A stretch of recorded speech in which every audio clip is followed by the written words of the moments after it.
가을비 내리는 새벽 한 남자가 무덤 앞에서 울부짖고 있었습니다.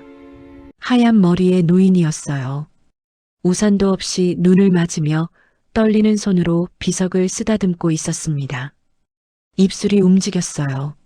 무언가 속삭이듯 중얼거리고 있었죠. 미안합니다. 정말 미안합니다. 노인의 목소리가 빗소리에 섞여 들렸어요. 그의 얼굴에는 깊은 슬픔이 새겨져 있었습니다. 30년을 견뎌온 고통이 그대로 드러나 있었어요. 하지만 아무도 몰랐습니다. 이 평범해 보이는 묘지기 할아버지가 누구인지, 왜 매주 같은 무덤들을 찾아다니는지, 그리고 그가 품고 있는 비밀이 얼마나 충격적인지를요. 이 이야기가 궁금하시다면 구독 버튼을 눌러주세요. 평범한 사람들의 숨겨진 이야기를 매일 전해드립니다. 알림 설정도 함께 부탁드려요. 자, 이제 그날로 돌아가 보겠습니다. 30년 전 그날 밤으로요. 이지우가 공원묘지 관리사무소에 입사한 건 석 달 전이었습니다. 28배 청년은 성실했어요. 매일 아침 8시면 어김없이 출근했고 묘역을 꼼꼼히 점검했습니다. 방문객들에게는 친절하게 안내했고 서류 정리도 깔끔하게 했죠. 지우 씨, 커피 한잔 할까요? 과장 강민호가 말을 걸었습니다. 45의 중년 남자는 15년째 이곳에서 근무하고 있었어요. 처음엔 무뚝뚝했지만 요즘은 지우에게 잘 대해줬습니다. 감사합니다, 과장님. 두 사람은 사무실 창가에 앉아 커피를 마셨어요. 창밖으로 묘역이 한눈에 내려다 보였습니다. 가을 햇살이 비석들을 비추고 있었어요. 과장님, 저기 박성훈 할아버지 보이세요? 지우가 창밖을 가리키며 물었습니다. 언덕 중턱에 한 노인이 걸어가고 있었어요. 등이 약간 구부정했지만 걸음걸이는 단단했습니다. 아, 박묘직이? 왜? 요즘 이상한 걸 발견했어요. 이상하다니? 지우는 노트북을 열었습니다. 스프레드시트에 기록이 가득했어요. 날짜, 시간, 장소가 꼼꼼히 적혀 있었습니다. 할아버지가 매주 수요일마다 특정 무덤들만 찾아다니세요. 정확히 7개예요. 민호가 화면을 들여다봤어요. 지우의 기록은 상세했습니다. 지난 석 달간의 패턴이 명확하게 보였죠. 묘지기가 무덤 관리하는 게 이상한가? 그게 일인데. 아니요, 다른 무덤들도 관리하시긴 해요. 하지만 이 7개 무덤은 달라요. 훨씬 더 정성스럽게 돌보시거든요. 꽃도 새로 갈아주시고 비석도 오래 닦으시고요. 민호는 커피를 한 모금 마셨습니다. 별로 관심 없다는 표정이었어요. 그럴 수도 있지. 혹시 친척 무덤이거나 그런 거 아닐까? 그것도 확인해 봤어요. 무덤 주인들 명단을 보니까 성씨가 다 달라요. 친척은 아닌 것 같습니다. 지우가 다른 파일을 열었습니다. 무덤 등록 정보가 나타났어요. 더 이상한 건 이거예요. 이 7분이 모두 같은 날 돌아가셨어요. 민호의 눈썹이 올라갔습니다. 처음으로 관심을 보이는 표정이었어요. 같은 날? 네. 정확히 30년 전 오늘이요. 10월 15일이요. 창밖에 박성훈이 한 무덤 앞에 멈춰 섰습니다. 무릎을 꿇고 앉았어요. 꽃을 내려놓고 비석을 쓰다듬기 시작했습니다. 보세요, 과장님. 저렇게 오래 계세요. 다른 무덤들은 금방 지나가시는데. 두 사람은 말없이 창밖을 바라봤습니다. 박성훈은 한참 동안 그 자리에 있었어요. 고개를 숙이고 무언가 속삭이듯 중얼거리고 있었습니다. 뭔가 있는 것 같지 않아요? 지우가 조심스럽게 물었습니다. 민호는 잠시 생각하더니 고개를 저었어요. 너무 깊게 생각하지 마. 그냥 성실한 묘지기일 뿐이야. 우리 일이나 잘하자고. 하지만 지우는 납득할 수 없었습니다. 뭔가 숨겨진 이야기가 있을 것 같았어요. 그날 오후 지우는 묘역 점검을 핑계로 박성훈이 찾아가는 무덤들을 직접 확인했습니다. 7개 무덤이 언덕 이곳저곳에 흩어져 있었어요. 각 무덤은 정말 깨끗했습니다. 다른 무덤들보다 훨씬 잘 관리되어 있었어요. 신선한 꽃이 놓여 있었고 비석에는 먼지 하나 없었습니다. 지우는 비석의 이름들을 메모했어요. 김영수, 이순희, 박철호, 정미경, 최서연, 한동욱, 송지혜. 모두 30년 전 같은 날 세상을 떠난 사람들이었습니다. 왜 할아버지는 이분들 무덤을 이렇게 정성스럽게 돌보시는 걸까? 지우의 호기심은 점점 커져갔습니다. 다음 주 수요일 지우는 일찍 출근했습니다. 오전 6시였어요. 아직 해가 뜨기 전이었죠. 사무실은 텅 비어 있었습니다. 지우는 창가에 자리를 잡고 앉았어요. 손에는 작은 쌍안경이 들려 있었습니다.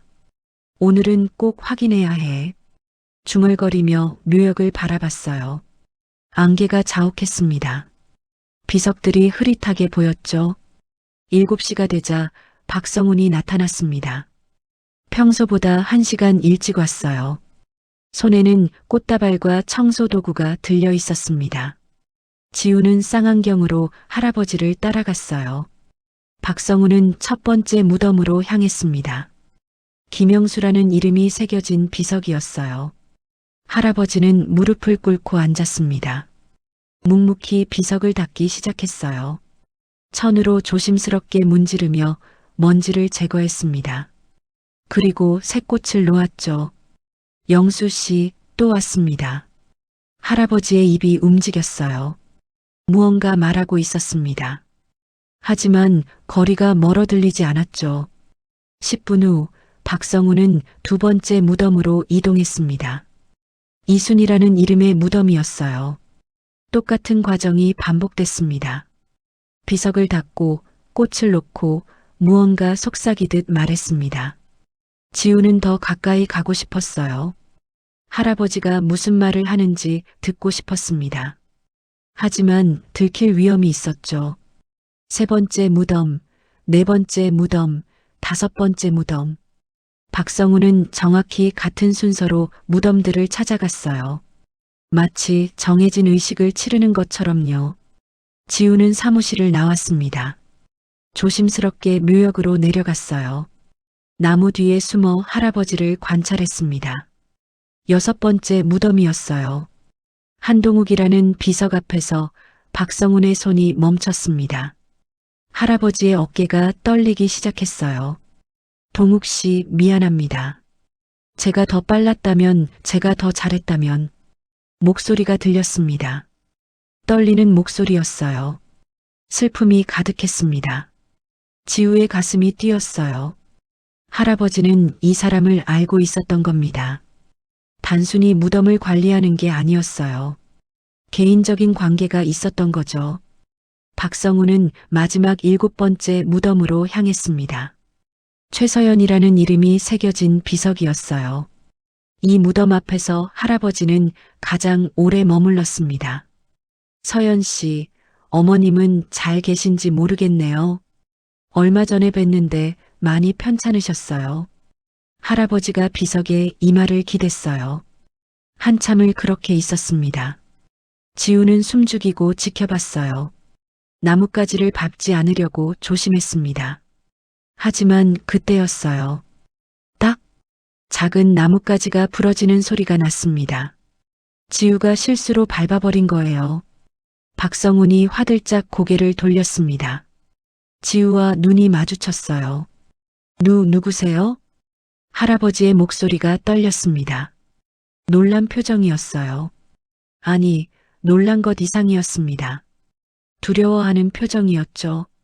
아, 저는 관리사무소 직원입니다. 순찰 중이었어요. 지우가 급히 대답했습니다. 나무 뒤에서 나왔어요. 박성훈은 잠시 지우를 바라보더니 천천히 고개를 끄덕였습니다. 하지만 얼굴에는 경계심이 가득했어요. 아침부터 수고가 많으시네요. 할아버지야말로 일찍 나오셨네요. 어색한 침묵이 흘렀습니다. 박성우는 청소 도구를 챙기기 시작했어요. 서둘러 자리를 뜨려는 것 같았습니다. 할아버지, 이 무덤들 특별히 관리하시는 이유가 있으세요? 지우가 조심스럽게 물었습니다. 박성훈의 손이 멈췄어요. 그냥 오래된 무덤들이라 신경 쓰이더군요. 짧은 대답이었습니다. 더 이상 말하고 싶지 않다는 투였어요. 모두 30년 전 같은 날 돌아가신 분들인데. 그렇습니까? 할아버지는 모르는 척했습니다. 하지만 지우는 알 수 있었어요. 할아버지의 손이 미세하게 떨리고 있었습니다. 우연이네요. 박성우는 그렇게 말하고는 걸어가기 시작했어요. 빠른 걸음으로 언덕을 내려갔습니다. 지우는 그 뒷모습을 바라봤어요. 무언가 숨기고 있었습니다. 확실했어요. 할아버지는 이 7명과 깊은 연관이 있었던 겁니다. 사무실로 돌아온 지우는 컴퓨터 앞에 앉았습니다. 검색창에 날짜를 입력했어요. 30년 전 10월 15일 사고. 엔터를 눌렀습니다. 검색 결과가 나타났어요. 지우의 눈이 커졌습니다. 대형 교통사고, 7명 사망. 기사 제목이 보였습니다. 지우는 기사를 클릭했어요. 손이 떨렸습니다. 지우는 30년 전 신문 기사를 읽기 시작했습니다. 고속도로 대형 추돌사고, 7명 사망, 1명 중상. 기사는 상세했어요. 비 오는 밤 고속도로에서 트럭이 미끄러지며 연쇄 추돌이 일어났다고 했습니다. 세 대의 차량이 엉켜붙었고 7명이 현장에서 사망했죠. 지우는 스크롤을 내렸어요. 사망자 명단이 나왔습니다. 김영수, 이순희, 박철호, 정미경, 최서연, 한동욱, 송지혜. 박성훈 할아버지가 매주 찾아가는 바로 그 7명이었어요. 우연이 아니었어.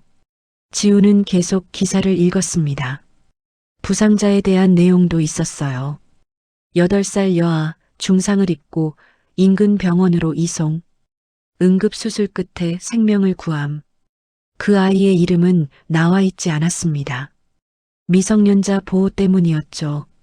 지우는 다른 기사들도 찾아봤어요. 며칠 후 보도된 후속 기사가 있었습니다. 사고 담당 의사, 의료 규정 위반으로 면허 취소. 지우의 심장이 뛰었어요. 의사? 기사를 자세히 읽었습니다. 사고 당시 응급실에 있던 박성훈 외과 전문의는 규정상 처치 가능한 환자 수를 초과하여 치료를 시도했다. 의료진 부족 상황에서 8명의 환자를 혼자 담당하려 했으나 7명은 결국 사망했다. 병원 측은 규정 위반을 이유로 박 전문의의 면허 취소를 요청했고 보건복지부는 이를 받아들였다. 지우는 화면을 멍하니 바라봤습니다. 박성훈, 묘직이 할아버지의 이름이었어요. 할아버지가 의사였어? 모든 게 연결됐습니다. 할아버지가 7개 무덤을 찾아다니는 이유, 죄책감에 가득 찬 표정, 떨리는 목소리로 사과하던 모습. 30년 전 박성우는 의사였어요. 그날 밤 응급실에서 7명을 살리려 했지만 실패했던 겁니다. 그리고 그 죄책감으로 30년간 무덤을 돌보고 있었던 거죠. 지우는 의자에 깊이 기대었어요. 가슴이 먹먹했습니다. 과장님, 민호가 사무실로 들어왔습니다. 지우는 급히 화면을 돌렸어요. 왜 그래? 얼굴이 안 좋은데. 과장님, 박성훈 할아버지 전에 뭐 하신 분인지 아세요? 민호는 커피를 내려놓으며 고개를 갸웃했어요. 글쎄, 15년 전부터 여기 계셨으니까. 그전엔 잘 모르지. 왜? 혹시 의사셨을 수도 있을까요? 의사? 박묘직이가?